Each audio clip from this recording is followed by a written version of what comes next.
সিরিয়ায় যুদ্ধ শেষ হয়েও যেন হচ্ছে না শেষ। বাশার আল আসাদের সাম্রাজ্যের পতনের পরে বিদ্রোহী গোষ্ঠীগুলো বলছে তারা রণক্লান্ত। এবার তারা চায় দেশে শান্তি আসুক, স্থিতাবস্থা আসুক, উন্নয়ন আসুক। কিন্তু সদ্য প্রাক্তন প্রেসিডেন্ট আল আসাদ দেশ ছেড়ে পালাতেই সিরিয়ায় লাগাতার হামলা চালানো শুরু করেছে ইসরায়েল। তারা নিজেরাই জানিয়েছে 48 ঘন্টায় 480 বার হামলা চালিয়েছে।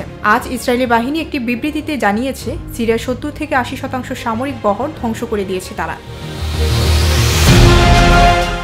আল আসাদ পালানোর পরে উত্তপ্ত সিরিয়ার সীমান্ত ও ইসরায়েলের অধিকৃত গোলান হাইটসের মাঝের বাফার জোনে সেনা নামিয়ে দিয়েছে ইসরায়েল। কারণ হিসেবে ইসরায়েল জানিয়েছে তাদের দেশের সীমান্তের কাছে কোনো সন্ত্রাসবাদ আসতে দেবে না। এজন্য বাফার জোনের আশেপাশের এলাকাও দখল করে নিয়েছে ইসরায়েল।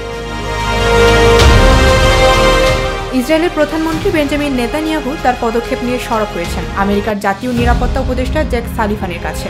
সালিভান এখন ইসরায়েলের সফরে গিয়েছেন। তার সঙ্গে বৈঠকে নেতানিয়াহু বলেন, বাশার আল আসাদের পতনের পরে সিরিয়ার সন্ত্রাসবাদ বন্ধ করার জন্য এটা গুরুত্বপূর্ণ ছিল। ডেস্ক রিপোর্ট, ভোরের পাতা।